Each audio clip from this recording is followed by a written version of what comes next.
Hello, and welcome to Quarterfinals 4 of AGT Time. Cody Patterson here, along with.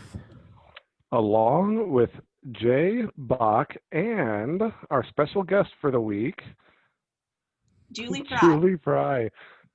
She's an Iowan who I happen to know of, and was really excited to see her face on AGT a couple of weeks ago. She got to ask a question of the judges, and that was really cool. Before we get into asking her about that, I want to just plug our social medias. Of course, you guys can reach out to us on Twitter. It's at AGT Time. Join our Facebook page. It's AGT Cast. Email address is agtcast@gmail.com.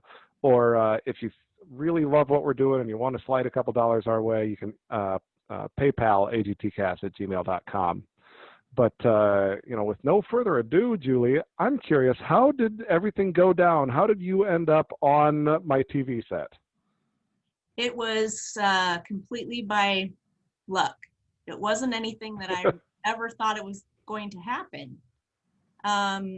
How it started is in early August, AGT Auditions put out a tweet on Twitter that said, if you've ever wanted to ask a question to Terry Crews or the judges, submit one and maybe you'll get an answer. So I tweeted my question thinking maybe I'll hear something back. I'll get a reply on Twitter from Howie Maybe or a Terry. thumbs up. And never got a response. And so about a week and a half later, it was actually the night of the derecho here in Iowa. Oh my, okay. We were without power, so I was just hanging out looking at my phone, and I get a DM on Instagram from a gal, and she said, "Hey, I'm a producer of America's Got Talent. How would you like to actually Zoom with the judges and ask your question that you submitted a couple weeks ago?" And I was like, is this for real? And so I replied and I was like, of course I would want to do that. And she goes, okay, well, how about we set up a Zoom meeting for tomorrow? Would you be available? And I'm like, anytime, just let me know.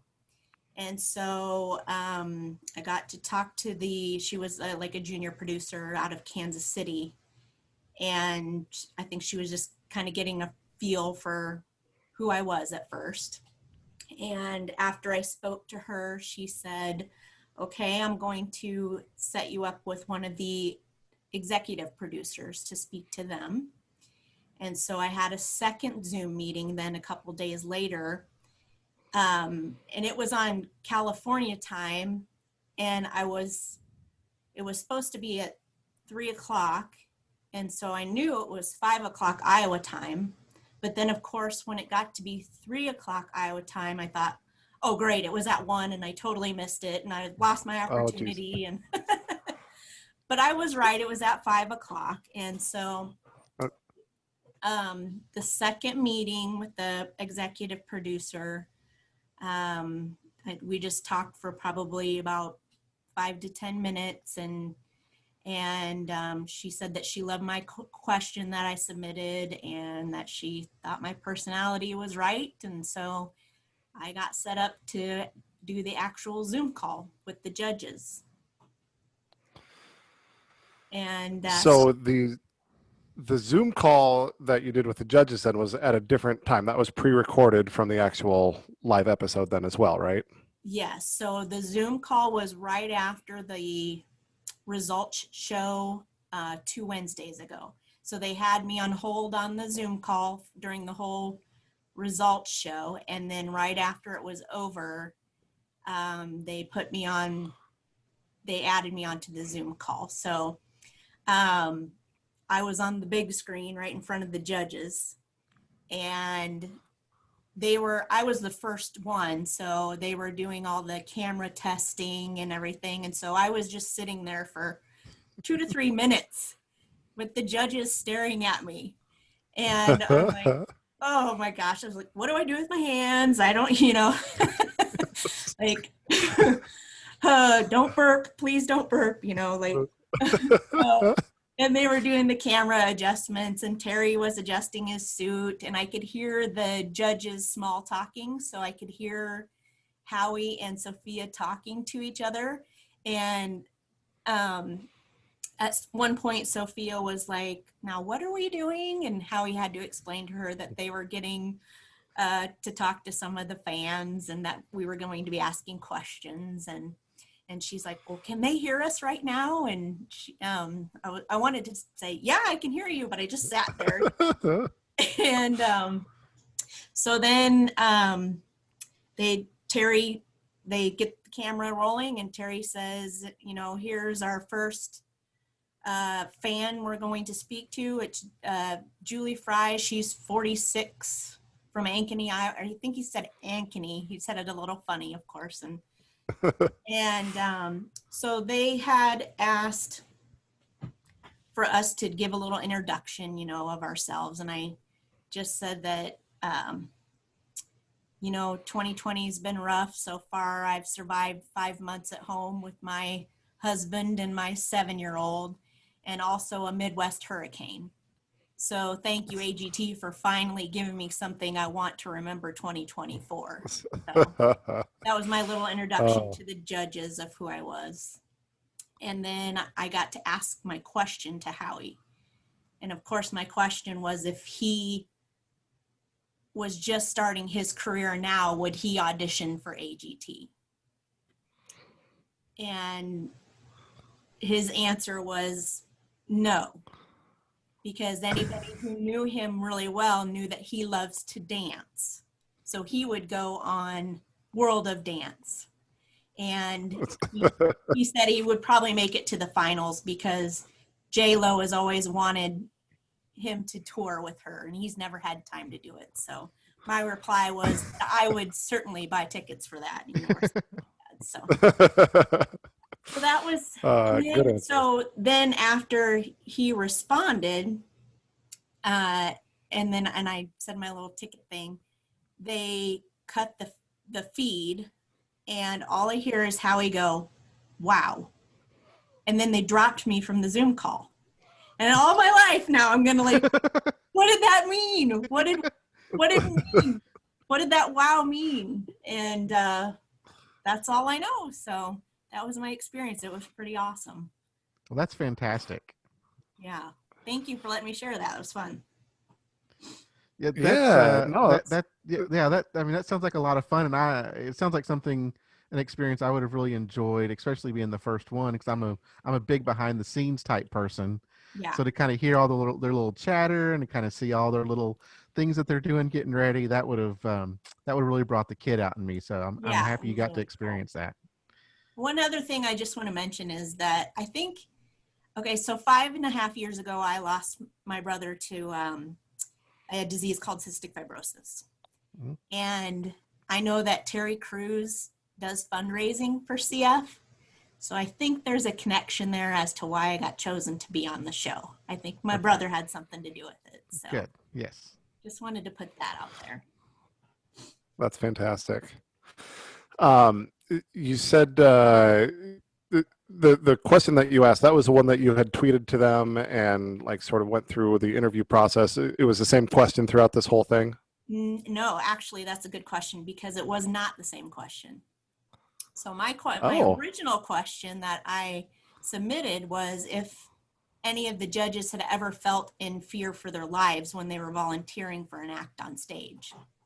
So that so that was the initial question, and they kept saying, oh yeah, that's the great question, that's the one we want to ask. Well, then the day of taping, the producers, or the main producer, I spoke to them or emailed them, I can't remember, must have spoke to her, and she said, we feel like that question's already been answered, would you ask this one instead? And so they actually gave me the question to ask. Oh man. Yeah, so of course I'm, trying to run it through my head so it didn't sound like they had given me the like question. You were reading it off of paper. Yeah. And then part of me wondered afterwards if that was set up. so that Howie had his answer already. But his answer was funny and it went well anyway, so I didn't mind at all. So yeah, it was a very Howie answer. it was a Howie answer, yes, which is what I wanted. So that was perfect. Yep. Were you part of the virtual audience then for that results episode as well?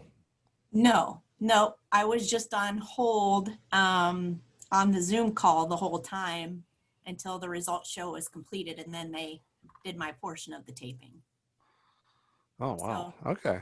Yeah. So I was at my office, but so I watched it on TV, the results show, while I was waiting for the taping. So I saw the whole thing.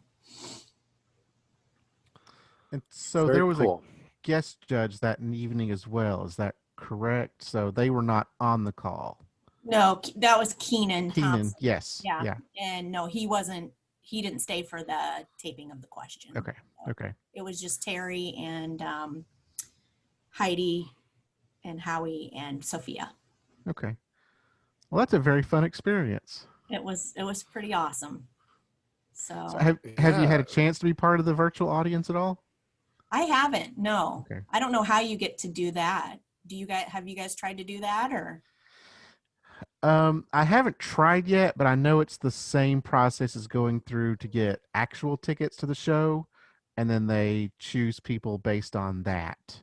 Okay. But I'm not sure how to get to the front of the line. That would be, seems like that's a kind of a fun, exciting experience to have as well. So. Well, yeah, when I was talking to the executive producer, she said, when we get back to live shows, now that you have our contact information, go ahead and reach out and we'll get you into a live show. So, whoa! I can say I have some friends that I want to tag along. So, yeah. Do you have a plus one or a plus two? You could. So yeah, absolutely. I'm like, well, I guess got to book my tickets to LA now. So. Yeah, that doesn't come with airfare, I don't suppose, huh? I doubt it. All right. Cool. All right. Well, should we kind of get into the episode from Tuesday night and talk about the acts that we saw? Much of these were also pre-recorded, it seemed. Yeah, sure. Yeah, let's do that. You're ready to talk about some live shows, Julie? Sure. Okay. Well, first act of the night was big fans of AGT time. AGT time's big fan of the CA Wildcats. We love the cheer Twitter out there. They were clearly filmed in a gymnasium somewhere. Had a very huge space to work with. It almost looked like an airport hangar to me. Did a bunch of tumbling passes. I noticed a couple times things were out of sync. A couple of the landings at the end of their tumbling passes, a guy was kind of off balance, but all things said, their throws were high. It was a spectacular kind of performance. What'd you guys? Let's start with Julie. What'd you think of the Wildcats? I have respect for those guys because I think just the level of athletic talent that they have is off the charts. So, and the music along with the moves, I think was, like you said, mostly in sync. There were a couple bobbles that I did notice as well. When you say that, I can picture the moment you're thinking of with one of the guys, and but just the energy level, that's right up my alley. So I really enjoyed it. Yeah. How about you, Cody? So I've said before, cheerleading is a sport, and I know there are some people out there that don't say it, but cheerleading is a sport. They kind of talked about that in their opening package of some of the sacrifices they give up and the injuries that they have and how hard they have to work. And it's so impressive watching these athletes do what they do. Jay, you kind of mentioned the facility they were in.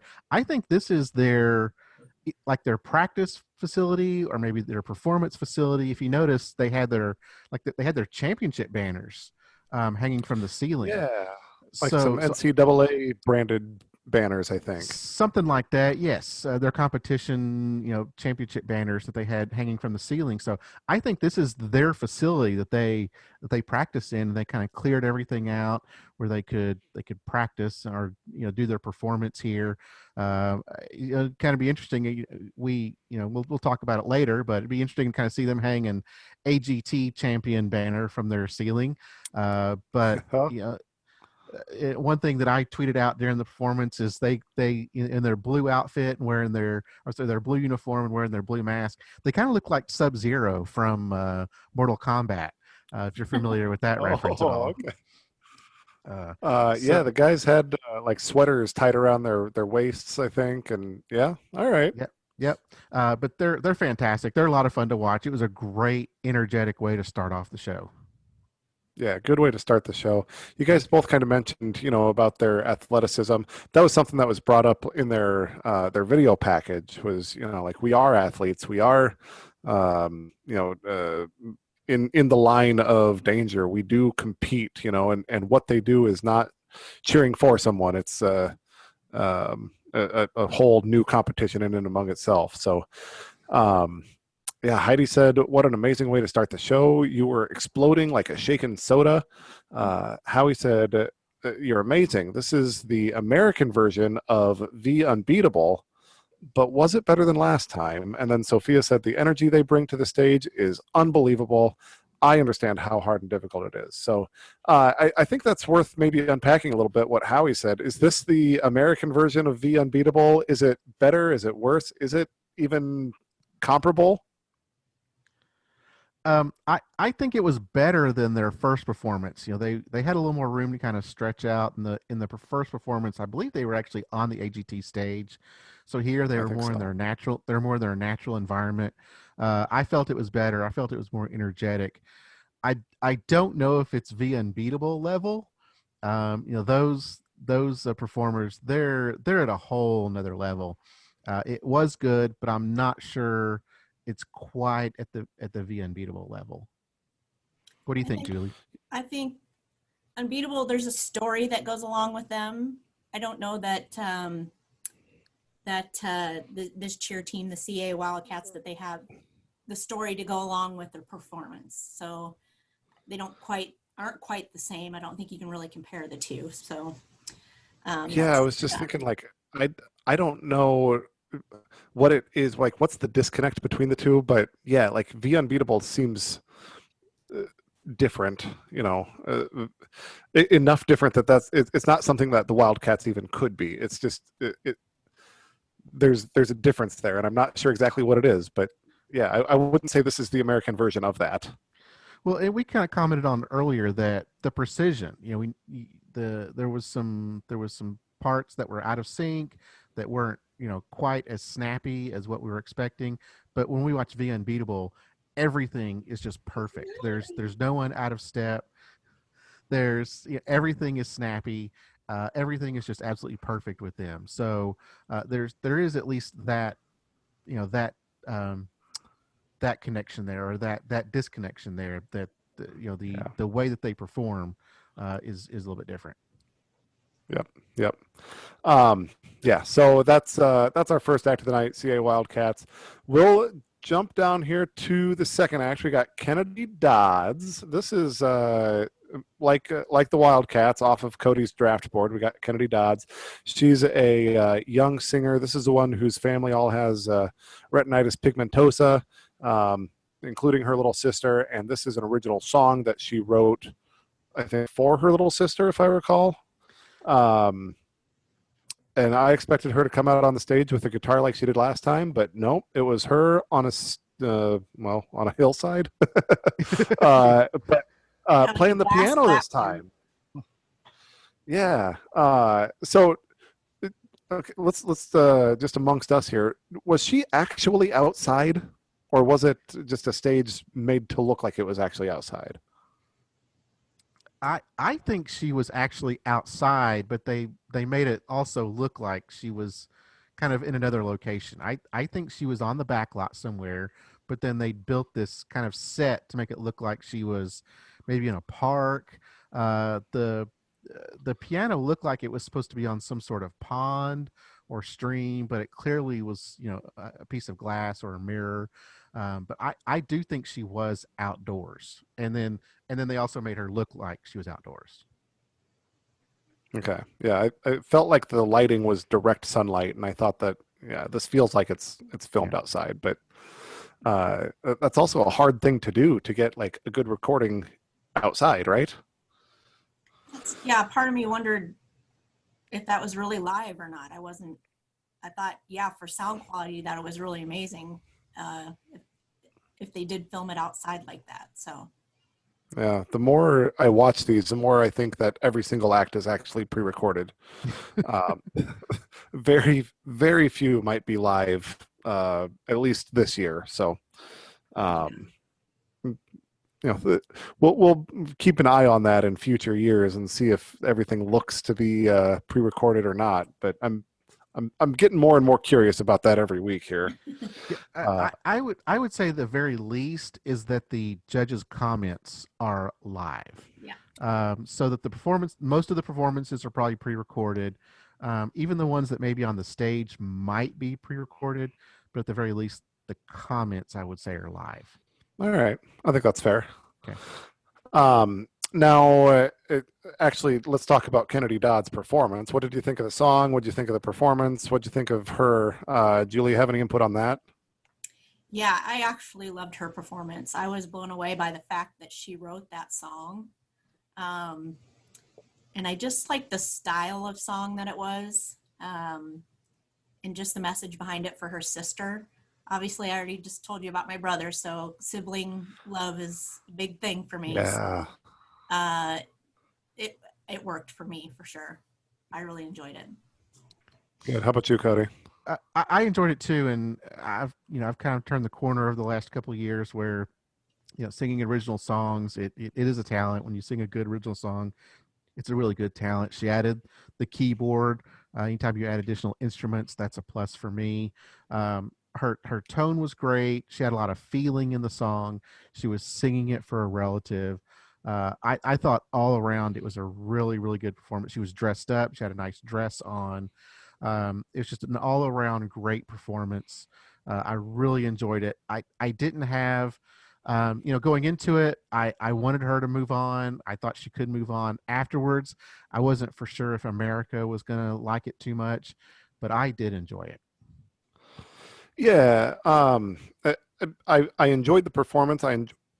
Excuse me, I enjoyed being like there in it, but I was thinking afterwards, like I didn't walk away humming this tune to myself, or I couldn't hum any part of it to you now. There's nothing that really, really caught me about it. But the performance itself was real solid, and I was thinking like, oh no, I really need to catch up on the draft board here, and this is another like strong showing from Cody. So Heidi said, I think you're great. I love the bond that you have with your sister. Howie said, I love you, and I think you are an amazing talent. That song didn't do it for me personally. And then Sophia said, I think you're amazing. You have a beautiful family. I think people are going to love you. So, one other comment that I wrote down, this was enough different with her playing piano instead of playing guitar. I didn't know if that was a good thing or a bad thing, right? Like, are you building your niche or are you just throwing a wide net? Like, I'm not sure if that's a great choice or if it is a great choice. So it felt very different from her first performance, I thought, though. I think it's a good thing. I would kind of be curious to what your thoughts would be if it's a bad thing, but I think it's a good thing to show her range, that she's got a variety of instruments that she can perform. If you go to Vegas, you want to be able to not just stand up there and sing, but show that you can play the guitar, you can play the keyboard. If she all of a sudden could play the snare drum with Malik, that'd be fantastic too. So anytime you can bring multiple instruments into your arsenal, that's a good thing. Well, I suppose the worst case scenario would be like the Sandow Trio, where you come out and you have a piano that flips upside down, and like we thought you were going to be doing the Russian bar, and now you're singing a song to us. Like if you go way off the rails, but maybe this was close enough, and it didn't what do I want to say? It didn't diminish her the thing that she does. Like she's a singer and an Yes. instrument player, not a singer and a guitar player.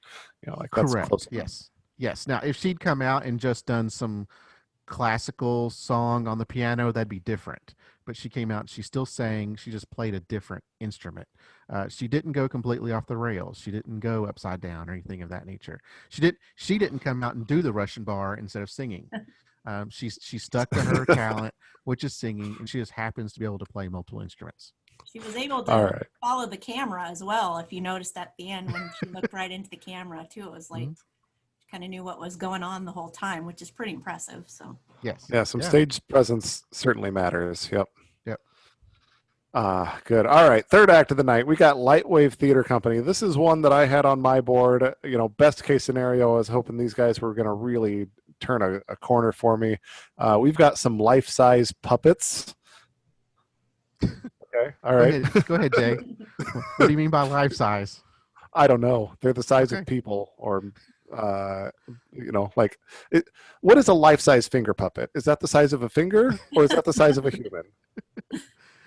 Are there life size finger puppets? Well, I think if it's like the size of a real live finger puppet would be like the size of your finger, right? a deep conversation. Okay. And also, where does a waterfall start? Is it once the water is in the? Never mind. Okay. Lightwave Theater. Just don't go chasing waterfalls, Jay. All right. Lightwave Theater Company. This is, I think, a continuation of the story that we had from their first performance. Their first performance was, girl meets dog, dog meets girl. The dog saves the girl from a car wreck. Looked like the dog might have been hit or was hit, but the dog recovers. That's kind of the story that we got from their first performance. Here, right at the beginning of their performance, the calendar changes from 2010 to 2020. So our, 8, 10, 12-year-old girl grew up to be a 18, 20, 22-year-old woman. And there's her and her dog, and now there's a puppy here as well. There's a pandemic. You can't go out. They're on the balcony of what appears to be an apartment. All of a sudden, there's an old lady on this balcony across the way. There's a bridge of flowers that develops between the two of them. She crosses the flower bridge. The dog crosses the flower bridge, leaves a basket there. Turns out that it's the puppy was left for this grandma character across the way. Howie buzzed this act. I might also have buzzed this act. I was really having trouble appreciating the art form. What do you have to say about it, Cody? I was actually hoping that you could explain the art form to me, but it doesn't sound like you're able to. I went into this with a little bit of a bias because I did not enjoy the first performance. So I knew going into this that I would not be able to enjoy this performance. And then we saw in their package, I actually found their package a little bit more entertaining than their performance, because we saw where are they from? Romania, I think. Romania. Thank you. Yes. Thank you. Romania. So we saw in their package, what's going on in Romania, and that you have to have certain papers in order to get out and move around the city, not having access to their warehouse to build the puppets, putting scripts together. I found that more enjoyable, just kind of hearing their process over the last few months than the performance itself. Because when they started, my first thought was, okay, is this a continuation of the original performance? And if it is, I'm not going to like this because I didn't like it the first time. So watching it, and I barely even watched it. I was trying to watch it and pay attention. I really couldn't get into it. I think Howie made the comment that it was depressing. The music was slow. It was dark. I think it was dark in the first one. They need to bring the lights up a little bit more on these puppets. I was just not enjoying this at all. Yeah, and best case scenario, we were going to get some, light balance or some, one of these black light crews that we've had in the past, and they really just sort of pick up the pace. But this was a different pace of storytelling. Yeah. And I just didn't really capture the whole stage. For me, it sounds like for you too. What did you think of them, Julie? Well, the execution was definitely off a little bit, and of course that had to do with the struggles that they've had. But the story I understood. I thought it was relevant, but yeah, like you said, it didn't have a wow factor at all. So Yeah. Jay, I think they're trying to be kind of the puppet version of the silhouettes and some of these other shadow dancers that we've seen, and it's just not working. The for some reason we grasp onto those shadow dancers much better. They tell better stories. It's a more impressive art form, and this is just, I can't speak for America, but it seems like a lot of the people just aren't grasping and getting a hold of this. Yeah, and if they, I don't know, if they worked at a different pace or something. Like, I'm trying to imagine what I could do with those puppets if I had that, that setup. I've got this lighted screen, and I can interact with that. Like, I think it would be fun to make one of those puppets like do the moonwalk, right? If somebody's holding the body and I'm running the legs as we're moving backwards but walking the legs forwards. Like, you could do a lot of really fun stuff with that. The dancing style of puppetry, or I'm trying to imagine a way that they could really, sort of wake this up. Yeah, could this be light balance but with puppets? Light balance Europe, light balance Yes. puppets. Yes. Yes. I I mean, think but you if hit they did, the nail on the head that it was just too slow. yes, It was yeah. just If they were able to do some dancing and some faster movements using the puppets, I think we'd be able to kind of get a little more engaged to it. Mhm. Yeah. Howie said, I found that very depressing. This is the last episode before the semifinals. It's the same dog, the same puppets with a depressing ... I don't know what the message is. Heidi said, I know it's sad, but the reality is we're all cooped up and there are people who are alone. It sends a nice message to say, do something for the person who's alone. And Sophia said, I agree with Heidi that the story is, yes, we have to help each other, but I also have to agree with negative Howie. The first one was better. So, again, I was optimistic. These guys were on my draft board. They were kind of a low pick for me, but I could really use the points at this point in the season, and I'm not feeling real good about them. Yeah. Julie, you're now buddy with Howie. What was kind of going on with his mood the first part of the show here? I don't know. I think he was so overwhelmed by all the love of the acts last week that it must have just, I don't know. He just went downhill this week for sure. He was not interested in a whole lot that was going on. So now that he's my buddy, I'm going to have to read him the riot act. There you go. Go give him a piece of our mind, will you? Promise. All right. So next act of the night, we have Resound. This is our vocal trio from Richmond, Virginia. They were off my draft board. I'm feeling good about these guys. They have beautiful harmonies. They have just really, just a fantastic look to them. My notes, I said, this is a masterclass in dynamics and harmonies. And I enjoyed this through and through. They sang a song by Andrea Bocelli and Matteo Bocelli. I don't know who Matteo is, but this, I think, is Andrea Bocelli's song that isn't Time to Say Goodbye. Were either of you familiar with this Fall on Me song? Nope. I No, was not familiar with it. No. Okay. Are either of you familiar with the Time to Say Goodbye by Andrea Bocelli? No? Say no again. Sorry. Okay. All right. But I do think Okay, Mateo. all right. I think Mateo's his son. So The son? Okay. yeah. All right. I wasn't sure the relationship. Okay. So anyhow, I enjoyed the heck out of this performance. I thought that they sung beautifully. I thought that the way that they started off so small and light and grew to something that was just, what do I want to say? Mind-blowing, earth-shattering, window breaking. Like, it was great. And they've got a great look. I really enjoyed these guys. Julie, what'd you think of them? I liked their package beforehand when they were singing in the street. I thought that was pretty neat way to introduce them. Yeah. Yeah, that was beautiful. And then, yeah, like you said, their harmony is epic. How about that? And they're visually fun to watch too. I like their expression when they're singing.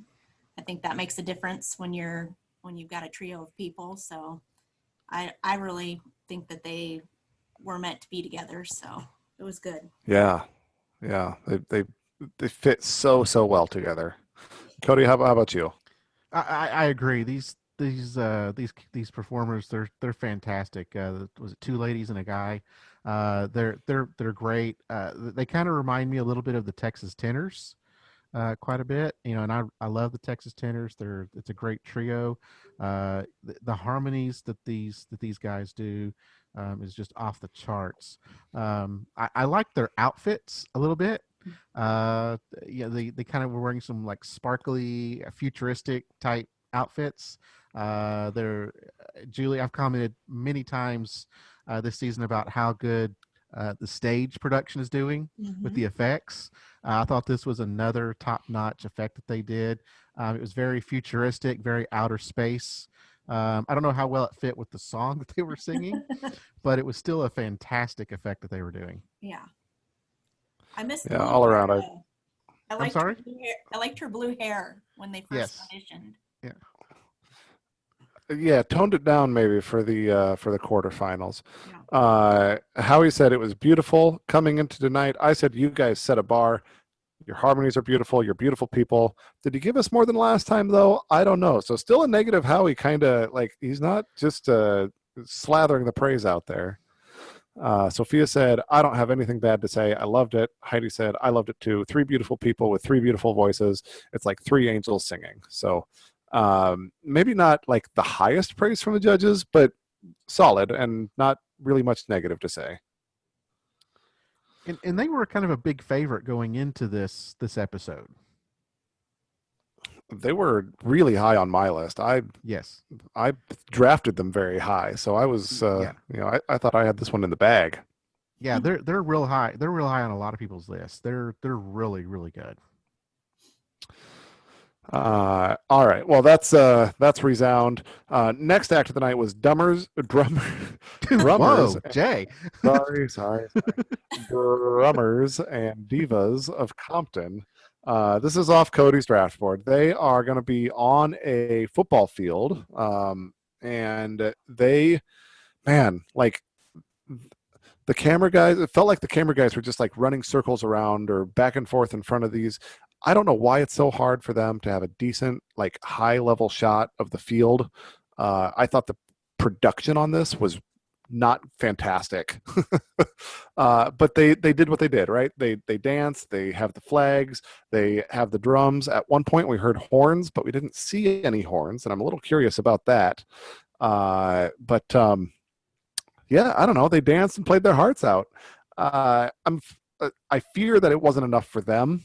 Kind of coming off that performance, it wasn't anything new or different or fresher than we saw last time. But it might be the kind of thing that really connected with people. Cody, what were you thinking of drummers and divas? I enjoyed this. This is we almost got the trifecta this evening with we had cheerleaders, we had the drummers, we had Halftime show. We had the halftime show, and we almost had a football player tonight, but he didn't perform. So we almost had the football trifecta this evening. So it was a kind of a lot of fun to see the drummers and divas. The opening package was a lot of fun. The leader, the head diva, I guess, was kind of giving a big pep talk to the group about Kelly is her name. Yes, Kelly with the belly, I think is Yep. what Heidi said, and she gave a big pep talk. We've come all this way. We've practiced this hard. This is your time. I mean, it was one of the greatest pep talks I've heard in a really long time. So that was great to see, and it fit right in with the football field and going out and competing. atmosphere. They're great. They're a lot of fun. The little kid as the drum major was fun to watch. Oh, adorable. Yes. I don't know if you caught it. One of the divas lost her mask. So she got so into it and danced so hard, she lost her mask.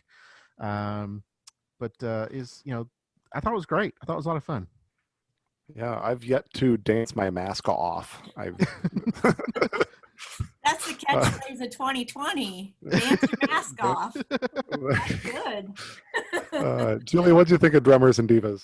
I enjoyed it. The speech beforehand was inspiring, and to see a pregnant woman out there working as hard as she can to help her team is pretty awesome too. So, of course, they incorporated the pyrotechnics, which helped, I think, a little bit. But for the most part, it wasn't my favorite act of the night, but I'm an energy person, so I did think it was fun. Yeah, it was great. It felt like a really. You go ahead, Cody. I was just going to say real quick, it was great to kind of see them in their natural atmosphere out on a football field under the lights. That felt like that's where they really belong. Yeah. I was going to say they feel like a really solid, like mid-level, like bubble kind of performance. They could definitely go through, and they could definitely not, depending on what happens around them.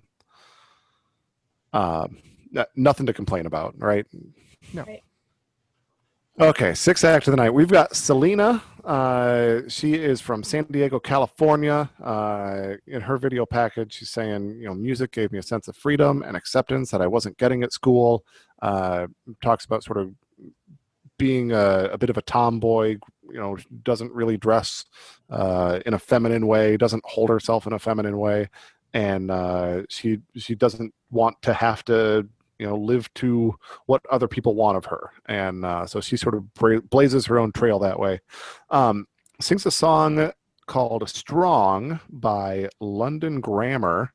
I felt like, again, a very capable singer, kind of a mid-level, could go through, might not go through. I have nothing bad to say about Selena's performance. What did you guys think of Selena? Let's go with Julie first. This was my favorite act of the night, actually. Oh, really? Okay. I'd never heard the song before, but just her performance of it and her vibrato is incredible. So I actually rewound, rewatched, repeated several times on this act because I just thought that she did a wonderful job. And it actually led me down a YouTube hole with London Grammar because I'd never heard of them either. And now I have a new list on my YouTube playlist. So it was my favorite act of the night. Oh, fantastic. Fantastic. Cody, what do you think? I enjoyed this. Simon said in the auditions, and I think we even saw it in her package, don't let don't let a designer or don't let someone get a hold of your, I don't remember the exact words, but don't let anyone change your style. But I felt like they changed her style just a little bit. They did kind of dress her up some, not a whole lot, but a little bit. But as far as her singing, I thought it was solid. I thought it was fantastic. I'm not familiar with the song. It sounds like Julie's now our foremost expert on them. But I thought it was a lot of fun. Just FYI, Jay, I picked her dead last in our draft. I'm aware. Okay, so this is another one off your draft board, and you're looking okay after that high praise from Julie. Then, jeez, Louise. Yeah, mistake, Cody. Yeah. No, he ended up with her. It's no mistake. I'd be happy. Okay, I've got her. Good. I have her Oh, dead good. last. I got her as a sleeper, dead last on the draft. Yeah. Yeah. So I see. We split them in half, and I got half, and okay. So, all right. So, Sophia said, "I think you are the highlight of the night. Flawless. The song, the way you look."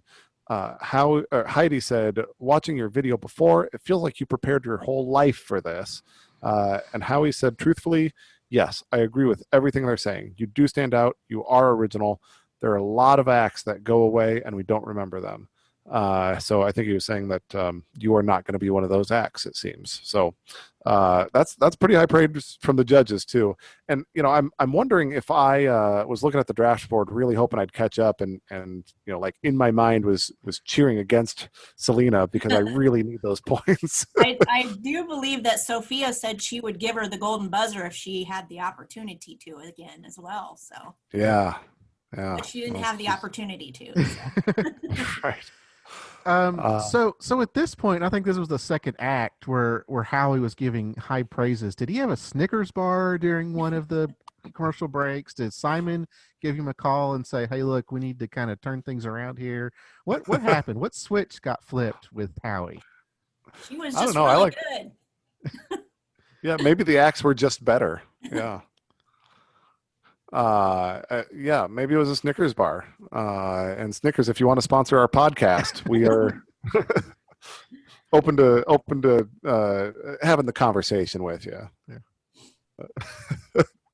All right, so that's Leah. Anything else on her? No, Okay, that was a lot of let's fun. talk about Noah Epps. This is our young dancer. His first one, he was sort of like a marionette puppet. This time, it's not so much a marionette, but he talks about sort of in his video package how he likes to bring these characters to life, and he sort of has been inspired by different things and different characters in his life and video game characters. So it looks like he is in a claw machine for his dance routine. A lot of maybe allusions to Toy Story with like the evil Yes. spider doll and Yes. the claw machine. And then I guess the dancing itself, besides the staging and the makeup and the costuming, some of what he did reminded me a lot of Kenichi Ibina, the way that he danced and the way that he sort of interacted with his surroundings. But I'd say not as good as Kenichi. So what do you think, Cody? I thought this was going to be, I went ahead and picked him. I'll just kind of get that on there close to the end of our draft. But the only reason I got him is because I thought this was going to be our Americana for this season, where America thought, America was going to like him. He was going to get pushed on through. I'm not a big fan of his. I really liked. I think I liked the stage production a whole lot better than I enjoyed his dancing. Um, the claw machine looked great. I think they transitioned to some sort of evil dark forest there at the end with the spider, the robotic spider with the doll head. I was kind of paying more attention to what was going on there than the performance itself. More props to the stage production and the special effects. That's Yeah, all I that's gotta a good say. point. He may Yeah. have kind of been swallowed up by the Yes. stage. Yes. Didn't quite have a big enough presence. What did you think, Julie? Yeah, I think you said like it was more about the production than his performance, but the fact that someone his age can choreograph a full routine like that is pretty amazing. But that style of dance is not my cup of tea, so but I do give him props. Yeah. All right. We'll Yeah. give him props. There's Yeah. not a lot to complain about, certainly. Heidi said, you're like a top-notch solo dance performer. I think you're incredible. Sophia said, you have a strong sense of what you want to do. It's amazing. You don't let anyone produce all these things for you. We didn't get any comments from Howie after this one, which I thought was curious. But yeah, that's Noah Epps. He Yeah. Go ahead, Cody. Sorry, Jay. I'm sorry. What I was gonna give more props to the production, the stage, the special effects there, because the way that they made him kind of look like he was inside the claw machine, the depth perception that they put on that. I almost thought that it was a real physical claw machine that was on the stage, and it was just a big claw machine that they kind of put him in, but it wasn't. It was all special effects and whatever technology it is that they're using, whatever hologram technology they're using there on the stage was just incredible. I can't speak uh, more about how great they're doing this year on all that, and they're setting a bar so high. It's almost like they have to come back each season to this location to continue doing that. I'm not sure they can do this at their old location. Yeah, yeah. And one question that I have is, how much of how much of Noah was in the production? Like, did he just sort of like have some rough ideas and was like, then the producers went and ran with it, or did he, was he involved in the minutia of it? I don't know, but that seemed to be a lot of what his performance was based on, was the design of the stage around him, not just the dance itself. Yeah, he may have had a little bit of input because he says he gets his inspiration from movies and games and whatnot. And he may have said, "Hey, I kind of want to do something that's Toy Story related, but not exactly Toy Story." And I kind of have this idea of a claw machine and a giant spider with a doll head. What can you guys do? Type thing. Yeah. So, all right. Well, that was Noah Epps. Next act of the night, I've kind of been looking forward to seeing what he's going to bring to the stage. We've got Alex Hooper. He's our insult comedian. He is straight from LA. He comes out in a like pink and gray leopard print bodysuit. He's got a like very big fuzzy pink, orange, purple, yellow neon coat over top of that. He says he's going to read As the World Burns, sort of a poem book in the style of Dr. Seuss.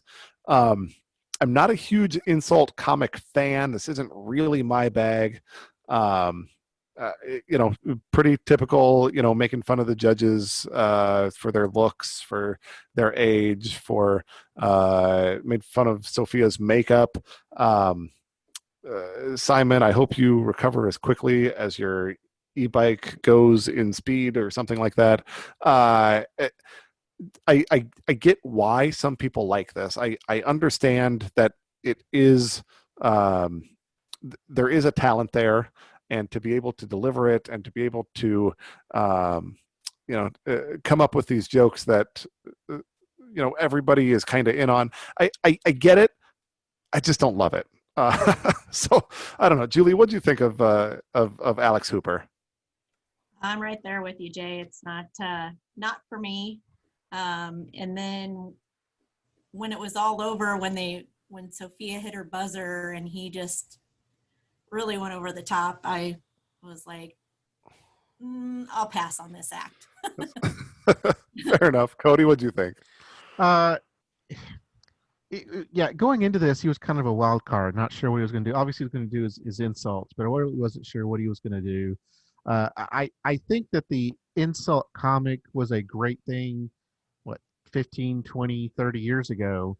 But I think that the roastings that Comedy Central has done this century particularly have kind of ruined the insult comic. There's never going to be anyone again like Don Rickles and Ronnie Dangerfield or Joan Rivers or any of those. Those are your classic insult comics that no one's ever going to compare to. I got a few laughs out of what he did. A lot of it it didn't really make sense and didn't really fly. You really had to kind of dig in to fully understand the jokes. He lives it though. He lives for this. He loves doing it. He can take it as much as he can feed it, and it sounds like he feeds off of it as well. So he loves doing it. He's got a big following on Reddit, and Reddit, the AGT Reddit, was gonna do everything they can to push him through to the next round. I didn't have a whole lot of faith that he would get to the next round. He says he has more. I'm not sure how much originality he's going to have in future rounds. Yeah. Like I said, I appreciate that this is a talent. I appreciate that he is good at it. It's just not something that I really appreciate. And I didn't take down any judges' comments on this one. Did you guys have any takeaway from the judges' comments on it anyhow? I believe Howie said he should sell his book online. Yeah. From what I remember. Yeah, I think Howie enjoyed it. Am I right? Yeah. Yeah. Okay. Of course, Howie enjoyed that one. That's yes. Maybe a different stage, but just not the AGT stage. So Yeah.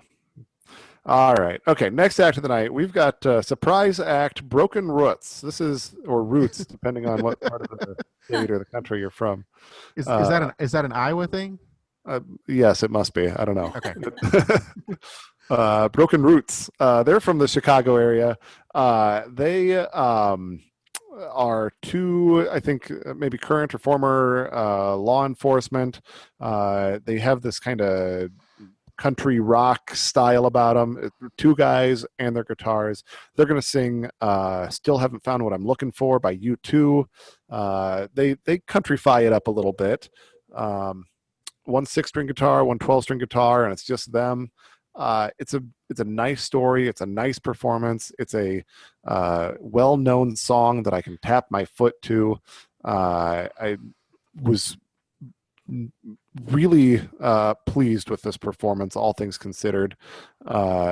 Again, it's another one that was so they took the place. We can kind of open this up here. They took the place of Thomas Day. Thomas Day is the singer slash field goal kicker that Cody had drafted, and we said, well, you know, if Thomas Day isn't there, whoever they replace him with, you can have him. And so this is sort of a backdoor, you know, first one out on Cody's draft board here. Yeah, I don't know. Like they're a fine duet. There's nothing to complain about. I don't know who wants to talk about them first. Go ahead, Julie. I just think that their personalities really push what they've got going for them. It's a big part of their story. Like I said, on this show, story matters. And so I just think that that's what really helps their act. Obviously, their performance was good, but I just think when you put it all together, that's what America's going to love about them is their talent along with their personality. Yeah. Personality goes a long way with them. What do you think, Cody? Again, I have a little bit of a bias here. I enjoyed them in the auditions. I was sad to kind of hear that they weren't going to be in the live shows, and then I was excited to hear that they were then going to be in the live shows. So I do enjoy their sound. I enjoy these guys. They seem like just good guys with the good story, like you say, Julie. I like the sound with the guitars. They're good. They're good. They're buddies, but they've really not known each other a long time. And we saw in their package that they performed at the same locations, but then never crossed paths. And this is pretty much only their second or third time to perform together, which is incredible because they sound like they performed together for a really long time. I liked this version of this song. It's very, very countrified. It was slowed down. I guess the original's pretty slow anyway, but you know, it was very acoustic. It was enjoyable. It was enjoyable. I didn't have a whole lot of faith of them getting to move on, but I enjoyed the performance. Yeah. Sophia said, I'm excited you guys are here. I hope tonight brings good things for you. Howie said, you rose to the occasion. Is it a big stage AGT act, though, or is it coffee house music? Heidi said, you used your second chance well. Let's see what America thinks. And I kind of like what Howie said there. Like, you know, this is fantastic, like coffee house music. If you guys are, you know, in the back room and you know, strumming away back there, like I could totally enjoy, you know, sitting at a bar or, you know, having a cup of coffee or whatever while you guys are ambience. I don't know that they're big stage, right? This felt small. Yeah, I could agree with that. It did feel a little small. I was trying to really look up real quick what they sang in their first performance. They sang "Wanted Dead or Alive" in their first performance, but I think they kind of brought it up a notch, showed a little bit more of their range. This was much smaller, so they've kind of got a range. They can do some things a little more upbeat. They can also do things a little more somber. So you know, in future rounds, you know, if they can go to future rounds, maybe that would be something. They need to do something. They need to do something with a little more energy to it. Yeah. All right. Well, that's Broken Roots. Welcome back to the stage, Broken Roots. Okay, 10th act of the night. We got 2 more to go here. We've got Bellow Sisters, and in their video package, they talk about how their mom would talk about how she was a performer, and I don't know, was no longer a performer. Talked about how one of them was injured in practice leading up to this performance, but they're still going to perform. They do 3, 4, 5 different kind of sets, 5 different balances. First one, the 2 sisters are head to head. They have hands and 1 foot on the ground together. The other foot is straight up in the air, and then the sister does a handstand with her hands on the back of their necks as those 2 were balancing that way. Second one, one sister does this back bend. The other sister puts her hands on the bottom sister's knee and 1 foot on her chest with the other leg pointing up. And then the third sister, she climbs up and she balances with 1 hand on that second sister's back and the other one sort of grabbing that leg that is sticking straight up in the air. They do another set. I don't know, 3 more sets beyond that. It was fun to watch. They cram a lot into the minutes that they have. I always enjoy seeing them. I feel like 3 is really a magic number for this kind of acrobatic hand balancing act. Just really multiplies the complexity of things that they can do together. They do it so fluently. I love this kind of act, and I'm really high on them. Cody, what do you think of the Bellow Sisters? I'm bought into the Bellow Sisters. They're just as good. They're right up there with the Saudi brothers. So it'd be great to kind of see them perform together. It's incredible the strength, the agility that they have. It's 3 ladies, and I think Howie commented on that there's not a guy at the base of this. It's 3 ladies doing this. So the strength that they have, the core that they have, the stretching that they can do, it's absolutely incredible. Yeah, what do you think, Julie? Yeah, I think the fact that it is 3 women is the best part about this act. Girl power. So, and yeah, just I think they have really cool outfits on, and the lighting and stuff added to it. Whenever they have that smoke when these guys are performing, it just seems to bring a little more illusion to the act somehow.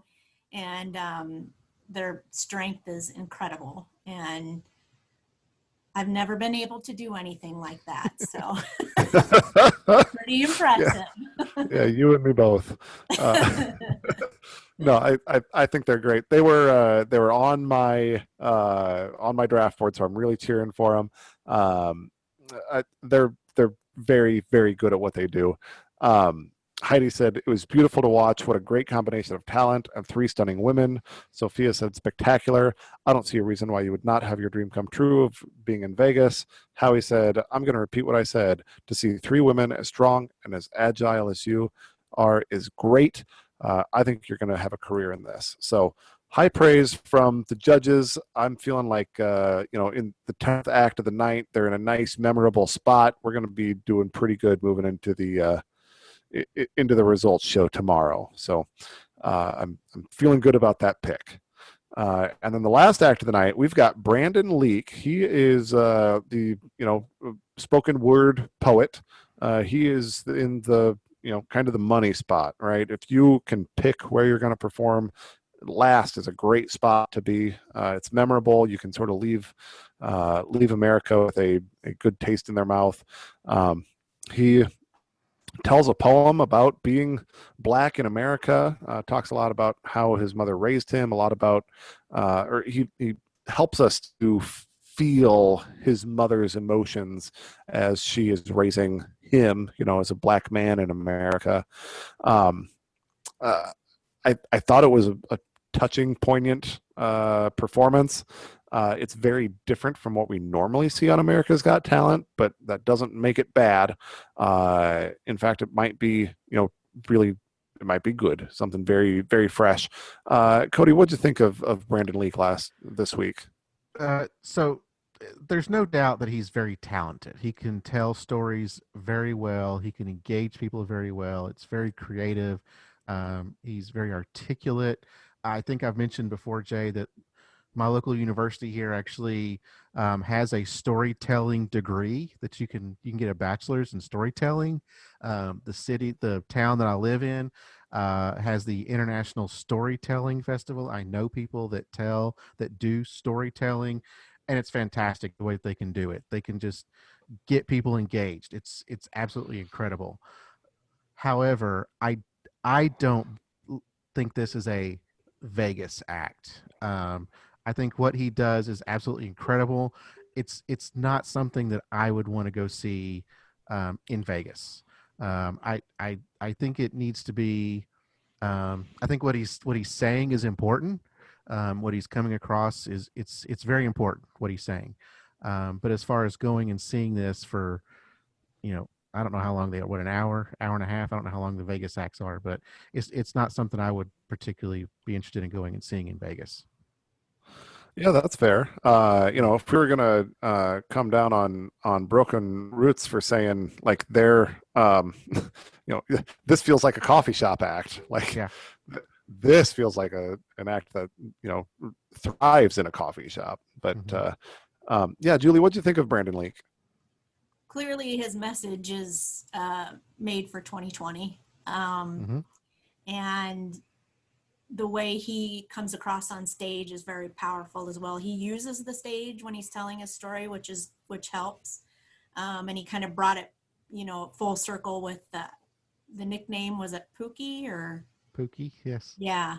And so I think he's going to do very well. I'm pretty sure. I feel he'll make the finals just because of the year and the time and his message.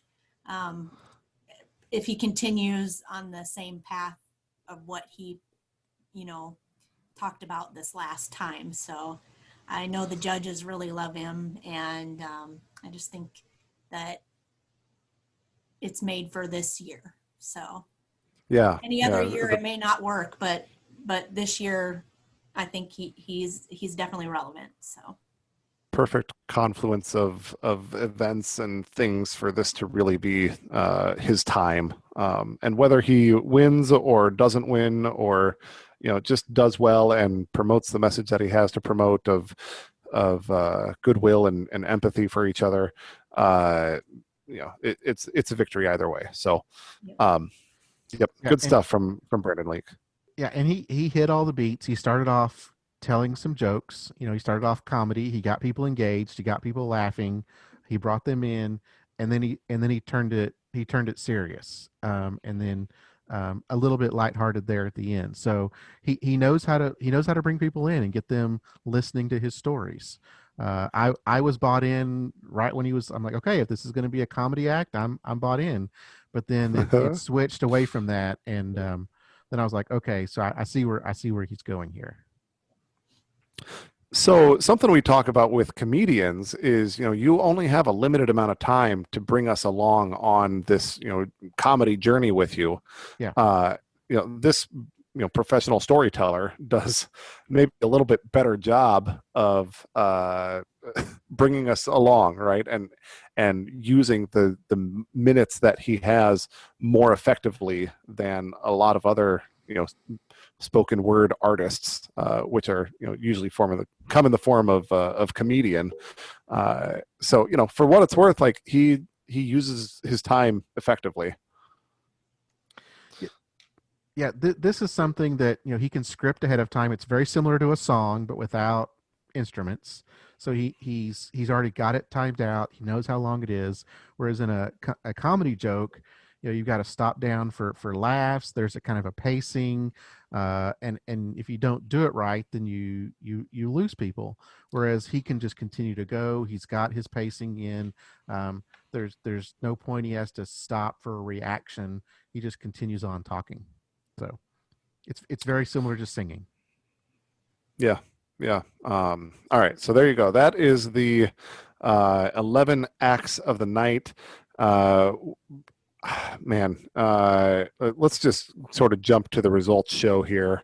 Sorry, Go Jay, real ahead. quick, couple of things. We didn't cover this when we were talking about the acts, but I did some polls Oh, okay. Let's during the talk about some episodes. polls quick. Yeah, so we like talking about polls. So let me kind of get my polls up here. So I think looks like 3 polls for the season or for the episode. The first one was I said pick a singer. My polls, Jay. They're pretty simple, pretty straightforward. So and they're usually relevant to the episode. So I had Christina These Ray. were Do Twitter what? polls, right? These are I'm Twitter sorry. polls, Yes, right? these are Twitter polls. Yes, these are on Twitter on our AGT time Twitter account. So I usually run them for 2 days from the time the episode runs until we record our podcast. So this one was pick a singer: Christina Ray, Shakira McGrath, or Selena Graves. Oh, okay. Julie, who would you take on those 3? Selena, Shakira, or Christina Ray? Well, I think it's probably pretty obvious. Yeah. Selena. Absolutely. What say you, Jay? Boy, I wasn't as high on Selena. I need to go back and watch that maybe with some fresh eyes. Uh, I let's go with Shakira. I think I Okay. prefer Shakira. So of the 37 votes, 30% went with you, Julie, and said Selena. 16% went with Shakira, and a whopping 54% still love Christina Ray. Okay. All right. Well, Christina Ray was the golden buzzer, right? I believe so. Yes.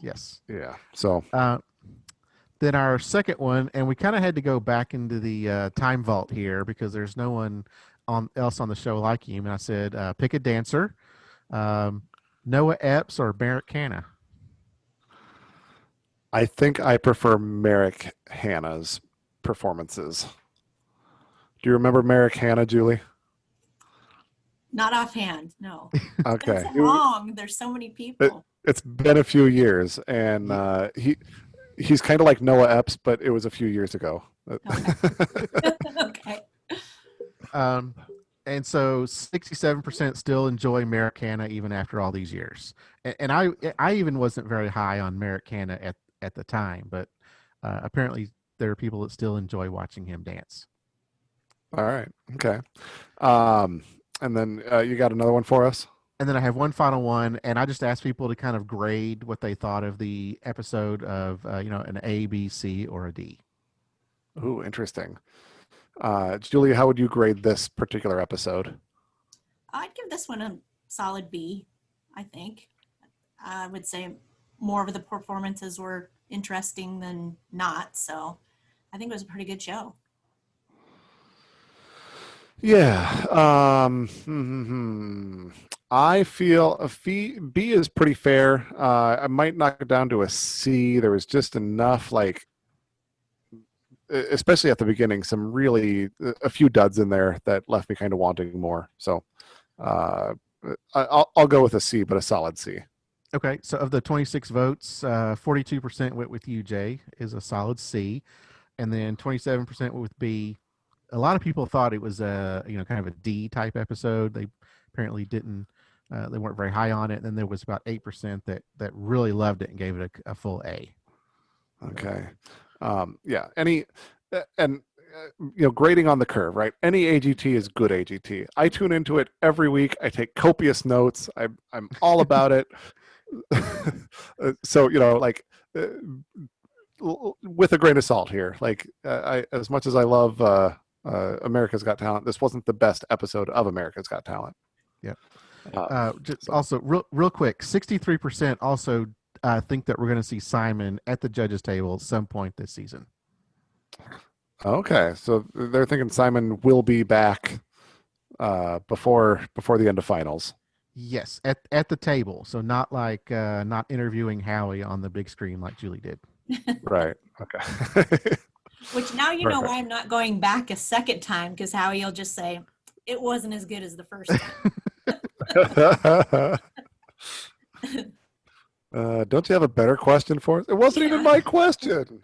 What about my original question? Yes. Yeah. Okay, are we ready to talk results a little bit? Yes. I'm gonna let you guys handle this part of it. I have to go, but thank you for including me. I really appreciate it. Thank you for Perfect. joining us, Julie. It was a lot of fun. Our door I is open. all right. If you Sounds ever have good. more to share with us, please, you know how to reach out to me, and we really appreciate your insight. So thank you so much for sharing with us. Thanks, guys. Have a good night. Thank you, you All too. right. Bye-bye. Bye-bye. Okay, then, Cody, are Yes, you ready to talk about I results? am. I'm ready to talk results because, spoiler alert, there were some shockers tonight, Jay. There were some shockers. Okay, so to just recap the draft board here, I had 4 of the 11 acts, and I felt like it was 4 pretty strong acts, at least going into the episode. It was oh boy, who do I have here? I had Resound, Lightwave Theater Company, Bellow Sisters, and Alex and Brandon Leak rather. I'm feeling like those were 4 really solid groups. Lightwave was sort of my dark horse if they could really turn something around. But Resound I took really high on my list.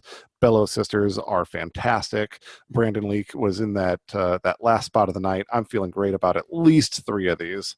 You, on the other hand, had a lot of acts, but maybe some weaker acts with. Yeah. Let's see, Broken Roots. Yeah, 4 of my Go bottom ahead. 5 were in this episode. Yeah, okay. Broken Roots, Selena, Kennedy Dodds. You had Alex Hooper, Noah Epps, Divas and Drummers, and the CA Wildcats. So some strong showers there. You by the fact that I only had 4, you're at least going to get 1 through, if not 2, but hopefully not more than that is what I'm thinking. So that is sort of where the draft is at this point. So they're going to tell us who is going into the Duncan save room. We've got 1, 2, and 3 are going to go straight through to semis. 4, 5, and 6, 2 of the 3 are going to go through. One of them is not, and then everybody else below that is knocked out. So they're going to tell us 4, 5, and 6. This is Bellow Sisters, Selena, and Resound. So I've got Resound, who I thought was a shoe-in, Bellow Sisters, who I love, and then Selena. I'm thinking like, well, I didn't think that was that solid of a performance. I'm feeling good about at least those 2 getting through. But after they open the voting and you see those percentages pop up, Selena was in the lead with 36, 37%, and Bellow Sisters and Resound were less than that, and I think both in the 30s maybe, but barely. Yeah, it was even surprising just to kind of have this group, or at least maybe like Resound in this group. I thought Selena would definitely not be in this group. I thought she'd be in the top 3. So it's surprising to see 2 of the 3 in this group. Yeah. So I guess that's the middle 3. We're going to get our first result. We've got 2 acts. I guess the first result is Kennedy Dodds and Noah Epps, one of you going through. Who did you think of these 2 would be going through, Kennedy Dodds or Noah Epps? I thought Kennedy would go through on this one. We weren't very high on Noah. So of these, it was still surprising to kind of see them in the same group. But of these 2, I thought Kennedy would go through. Yeah, I thought so as well. And she did, in fact, go through, even though I had her kind of ranked lower on the night. But maybe, again, that was more wishful thinking than actually, straight judging of the acts on their merits. So, yeah. Okay, second act of the night then, or second result of the night. We're going to bring out Alex Hooper, Lightwave Theater Company, and Broken Roots. Based on what we saw, what we discussed, Alex Hooper, nobody's of us 3 anyhow was real high on him. Lightwave Theater Company, similarly, we weren't great on them. Broken Roots, they were lucky to even be there. So who's the second act going through? Turns out it's Broken Roots. So that is another one for you going through to the semis. Yeah, this was a big surprise because I really thought all three of them would be in that bottom group. So to kind of really see the three of them together, I really didn't have an idea of who it would be at this point. Yeah. Broken Roots, I think, on their merit alone, throwing out the fact that they were a last-minute replacement for a dropout. Yeah. It was a fine performance. It really was. I think there's a lot of country music fans out there. These guys have a great look, a great style to them. I'm not surprised that they did well. Yeah, this is like a quarterback coming in off the bench and taking their team to the next round of the playoffs. Yeah. So congratulations on Yeah. Broken Roots, I guess. FYI, right. third from the bottom on my draft picks. Third from the bottom, and they're a replacement team group. Yeah, you didn't even pick them. Okay, third result. We've got Brandon Leak, the Wildcats, and the Divas and Drummers of Compton. I'm feeling like Brandon Leak is probably going to be the one going through, but Cheer Twitter is strong. Divas and Drummers of Compton, they might have like the who is the youth choir from Detroit? Detroit Youth Choir. Detroit Youth Choir. That one. The Youth Choir of Detroit. Detroit Youth Choir. They might have that voting block behind them, so I could see this going either way. But I guess fortunately for me, finally I get an act through with Brandon Leak. Yeah, they Divas and Drummers could easily have had marching band Twitter behind them. Bugle and drum corps behind them, whatnot. But Brandon Leak was the obvious choice of this group. Yeah, yep, I think so. So it doesn't mean that there can't be a surprise here and there. But all right, we're gonna get a performance from Duo Transcend, and Cam is gonna sing for us. Any comments on that? Yeah, I wish they wouldn't do this singer and other performance act together, because we're trying to really watch Duo Transcend do their amazing stuff, and they keep flashing back to the singer. And it's nothing against Cam herself. She sounds like a really good singer. I'm not familiar with her, but just from this, she sounds like a good singer. I want to watch Duo Transcend. So let's not have this dual performance show. Let's have one or the other. There's something a little difficult about that. It's the same complaint that I always have about watching the reaction shots from the judges. Yes. Like, no, I want to see what's going up on the stage. And then they would show wide shots from the perspective of Cam, and you'd have Duo Transcend off in the distance. I'm like, well, that's even worse. It's like, I want to watch them, but then you have them off in the distance in the shadows, and let's just focus on them. Let's listen to the song and focus on them. Yeah. All right. Okay. Well, next we're going to have Darcy Lynn. She's going to join Sophia. Sophia's going to pull out her ventriloquist puppet, Mr. Grumpy. Darcy Lynn's going to pull out Edna. Some general shenanigans. Howie pulls up a chair and he sits down with a Simon Cowell puppet. But Howie says that I'm a different kind of ventriloquist where the puppet's mouth doesn't move. You always just watch my mouth move. I don't know. It was fun. I think Sophia was a better than expected ventriloquist. Not great by any sense, but no, I mean, I always love to see Darcy Lynn on the stage. Well, absolutely. And she's a great sport. She had a lot of fun with them. She's really good at kind of, interacting with the judges and with the amateur ventriloquists. So that was a lot of fun. And of course she did Edna great. So it was nice filler. Yep, nice filler. Okay, let's get on to what we're actually here for. The Duncan save. So to recap, the three acts that America voted on during the results show, we had Bellow Sisters, Selena, and Resound. The act that has been saved is Selena. Did you vote? I don't believe I did. I don't, Okay. I missed the window. I was busy with Okay. something else. I did vote during the Duncan Who did save. you vote for? I voted for Resound. Okay. I think I would have voted for Resound. I thought they were a shoe-in. Okay. Okay. So yeah, Selena is going to be the act going through. So Julie would be very pleased.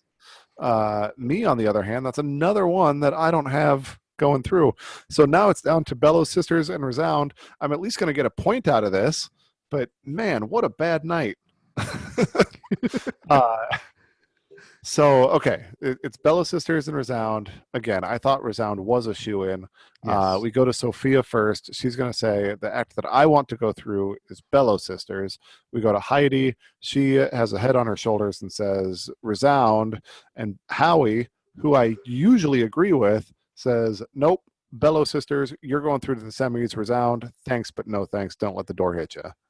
Yeah, it was a little surprising because Howie was giving Resound such praise and talking how great they were, and then he completely flipped and went over to Bellow Sisters. I think either choice is a great choice. Resound is great. They have such great harmonies. They sound wonderful. Bellow Sisters, I mean, we talked earlier, the strength, the flexibility, the showmanship, it's all great. I don't think it's a bad choice between either one of them.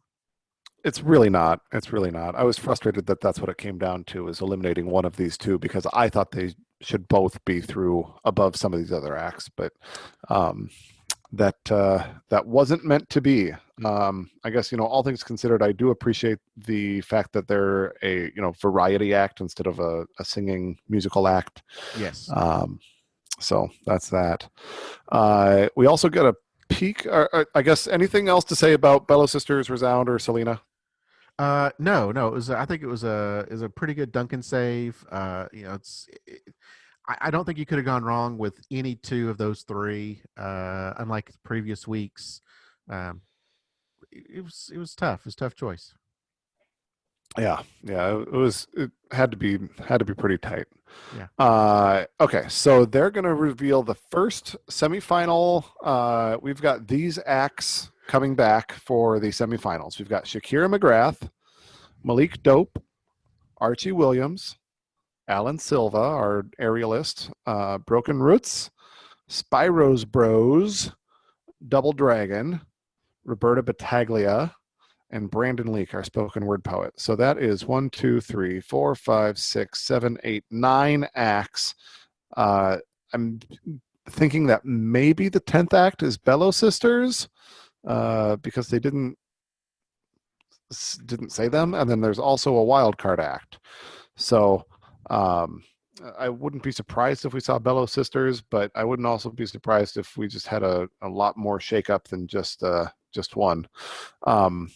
So who is your wild card act? Who do you pick if you're picking a wild card to come back next week? If I am picking a wild card, or if America is picking a wild card. How about both? Let's go with you first. So okay, with me first. If I am picking a wild card, I'm probably going with like a Bonavega, or I'm not sure I would go. I mean, I like to have a Max Major, but I know there's a lot of uh, there's a lot going on there with Max Major. So I'm not Yeah. sure I would bring him back. I would probably bring back like an Alex Hooper. Um, I'd probably even Resound would be on that list. I know I'm giving a lot of options here. Okay. I understand. I'm not giving a lot of options here, but it's those type of acts that I would kind of bring back. If it was America, if it's America choosing, or if it's production choosing, they're probably going to bring back like a Sheldon Riley, is my guess. And that's the only one. Yeah. That's the only one on that list. Okay. Yeah, I had Resound and Bone Breakers and Fang E as sort of my fingers crossed. Hope to see them back on my screen. Yeah. Three that I was sorry to see see go. Yeah, they may even. I would even give maybe Usama another shot and tell him, look, you need to you need to work on that act. But yeah, it's those type of acts that I would bring back. I wouldn't bring back another singer. Yep. Another solo singer. All right. Yeah, that's fair enough. All right. Well, man, I think we have big show tonight. We Yeah. talked about um, Julie's experience on Got Talent as a question asker. Uh, Discussed all the acts, discussed all the results. Uh, Looked forward to next week. Is there anything else we need to go over before we kind of put a bow on this one? I think you're missing one little thing. We talked about in the draft. We talked about how many who got what this week. We haven't talked about the current score, Jay. It's just numbers. What's the quote? There's lies, damn lies, and statistics. So uh, no, okay. So what's the current standings? So if my Google Sheets did the calculations correctly, it looks like I'm up 12-8. Is that what you have? Yeah, I think you had 3 through every week, and I had 2 through Okay. every week. So Okay.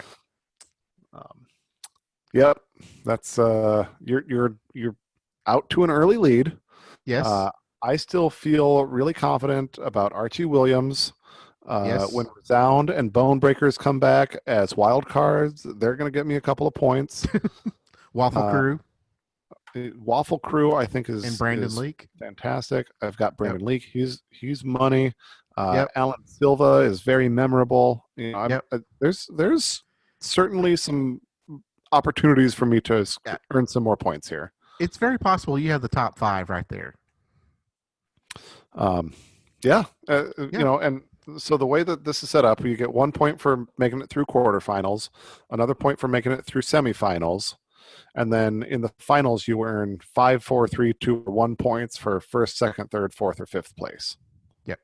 So there's a lot of points left out there. I'm not mathematically eliminated, and I feel like I've got some really strong contenders here. But man, you really have a much better looking raw numbers coming out of the quarterfinals. Yep. You've got Danelia, who people are high on. You've got Double Dragon, who always makes people smile. You've got Voices of Our City Choir, who is a total heartstring puller. Bad Salsa, who might be the best dance duo we've ever seen. There's there's plenty there to be looking forward to. Yep. So we'll see how this goes down. Well, we have 3 weeks left, so 2 semifinals and then finals, and that's it. And that's it. Yep.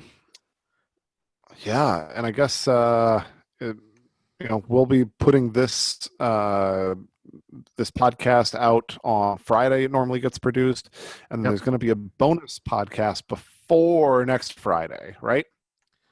Yes. So we're gonna record again on Sunday, and we're gonna have our good friend. If you've made it this long, it's you deserve to hear this. We're gonna have our good friend AGT commenter on the podcast Sunday evening to kind of get his thoughts on quarterfinals. Let him talk about his girl Danelia and everything else that's kind of going on. We'll give him his platform. Let him say his piece, get his thoughts, and just be a little bonus podcast for you all to kind of hear him talk. All right. Good. Well, yeah, of course, like we always say, reach out to us on the Twitter, on AGT Cast on Facebook. It's AGT Time on Twitter, AGTcast at Gmail. Love to hear your thoughts. Love to interact with you guys, and keep a good thing going here. We appreciate all of our listeners, and we wouldn't do it without you guys. So, thank you all. Yep. Everyone, stay safe and have a great night. All right. Bye.